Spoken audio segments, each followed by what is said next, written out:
C'est une petite parenthèse. Je voudrais aussi très rapidement aborder des relations qui me semblent importantes à exposer. J'ai eu l'avantage d'avoir été nommé par le président Ousmane Sonko dans son cabinet, il y a de cela 6 ans. Nous avons cheminé ensemble, c'est quelqu'un avec qui nous travaillons, et je crois que, sans me vanter, je fais partie de ses proches collaborateurs. Dimanche, c'est son appel qui m'a réveillé, je suis passé le voir. On a discuté de beaucoup de choses, mais il me rappelait qu'il a une confiance sans faille, il a une confiance quasi aveugle sur ma personne.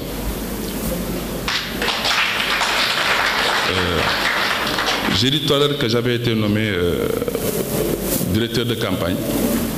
J'étais en voyage entre Bruxelles et New York. Je lui ai fait un message pour lui dire que je me déplaçais aux États-Unis. Bon, j'ai oublié de vous dire que je sortais, etc. Je vais faire 3 jours. Il me rappelait pour me dire non, je ne suis pas d'accord, pourquoi tu sors sans me le dire? C'est de toi-même que je veux faire mon directeur de campagne. Donc c'est comme ça que je suis que j'allais être directeur de campagne. Pour dire que je n'ai pas cherché à l'être, mais cette confiance est encore revenue. Avant cela, j'avais été nommé coordonnateur du Nemmeeku Tour. Et je crois que si le président Macky Sall avait eu la malchance de nous laisser terminer ce qu'on faisait dans les régions, je crois que le score ne serait pas de 54, mais de 84%. Donc il a eu raison peut-être de nous mettre en prison. Mais avant cela,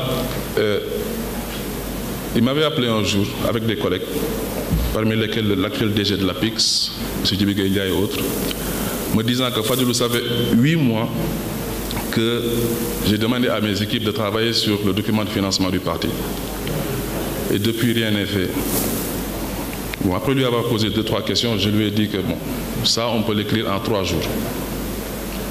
Le soir même, j'ai drafté le document que j'ai envoyé au DG de l'APIX, à M. Ablaye Barrow, qui est directeur de cabinet actuellement du président de la République, et à M. Djibi Gueye Ndiaye pour qu'il fasse des observations. Le lendemain, ils m'ont renvoyé le document. Le surlendemain, je lui ai envoyé. Donc, il faisait que j'ai respecté les 3 jours. Donc, c'est ce jour-là même qu'il a présenté le document en copie et qu'il a dit que Fadilou Keïta, je vais le coopter dans mon cabinet. Donc, c'est ce jour-là que j'ai été dans son cabinet. Et c'est ce document-là qui a été à la base de la première opération de levée de fonds organisée par un parti politique et qui avait permis de mobiliser 125 millions.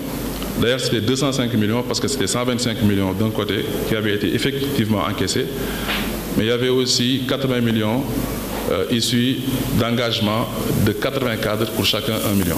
Donc c'était finalement 205 millions. Et je me rappelle, à 3 heures du matin, le ministre de l'Intérieur de l'époque avait pondu un communiqué disant qu'il allait dissoudre le PASTEF. PASTEF qui sera dissous après, quelques mois après. Mais la personne avec qui je travaillais le plus, même qu'en 2019, on a passé des nuits blanches pour faire le programme, cette personne s'appelle Bassirou Diomaye Diakhar Faye, c'est l'actuel président de la République. Pas longtemps aussi, il m'a appelé. On discutait de beaucoup de choses, mais l'une des premières phrases qu'il m'a dites, quand je l'ai salué, il m'a dit, mais Fadilou, est-ce que tu sais qu'avant que tu ne viennes, j'ai sorti le document d'orientation stratégique de PASTEF 2019-2024. Est-ce que tu te rappelles que tout ce qu'on y a consigné, on a pu le réaliser de manière efficace? Donc effectivement, Excellence. Même que ce jour-là, on a passé la nuit à rédiger le document. Nous avons terminé à 7 h du matin. On avait omis le volet financier que j'avais ajouté et que finalement, c'est moi-même qui devais aller le rendre au président Ousmane Sonko. L'histoire aussi a fait que ce monsieur, la veille de sa conduite en prison, est passé me voir à Rebeuss pour me dire que le président Ousmane Sonko demande de travailler sur le schéma de rationalisation des instruments de financement de l'économie autour de la Caisse des dépôts. Parce qu'en 2019, j'avais travaillé sur un modèle. Vous avez pu voir que lors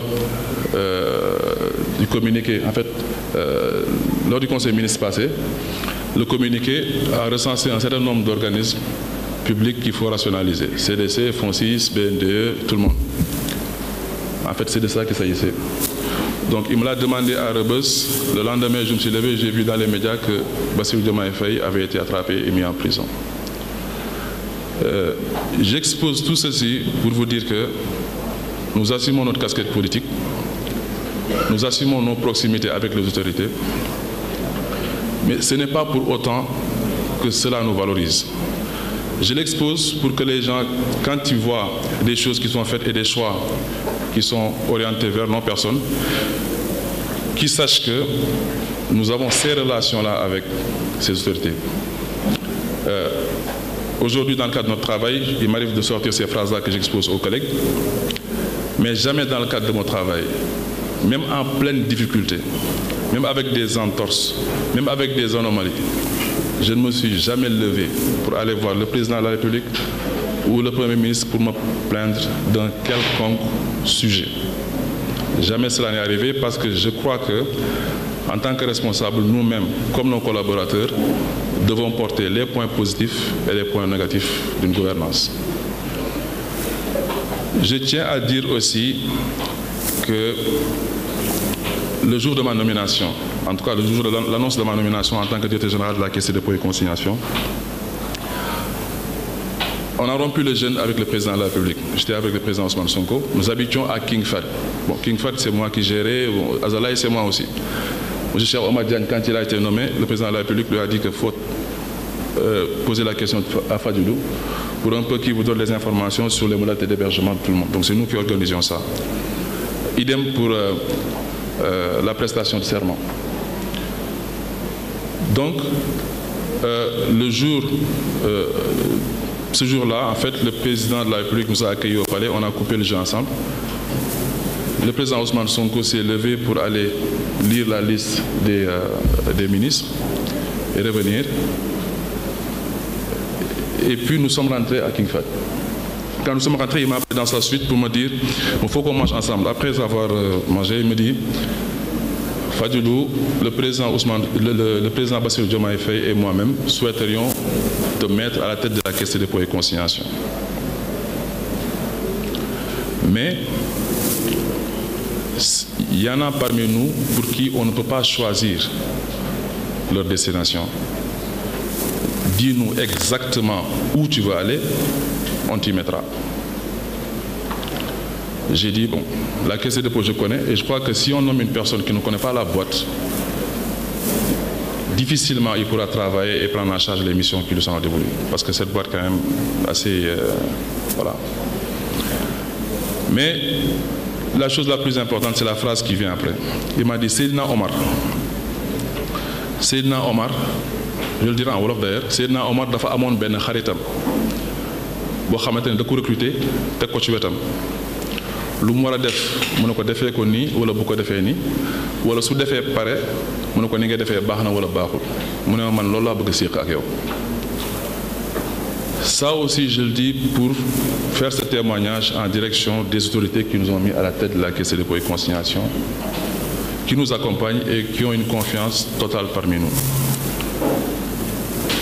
Le fait d'être directeur de campagne résume tout, parce que ceux-là qui ont été directeurs de campagne ont été premiers ministres, ont occupé les stations les plus importantes. Je crois qu'une des choses aussi qui qualifie une personnalité publique, c'est aussi en partie la nature de ses relations avec les autorités. Parce que les institutions que nous gérons ne peuvent pas se développer si elles n'ont pas cette poussée des autorités. Donc c'est la raison pour laquelle j'ai jugé nécessaire d'exposer un peu sur ma relation avec les autorités. Pour la Caisse des dépôts et consignations, Mme Fall a fait un exposé très brillant et important. Je voulais juste dire que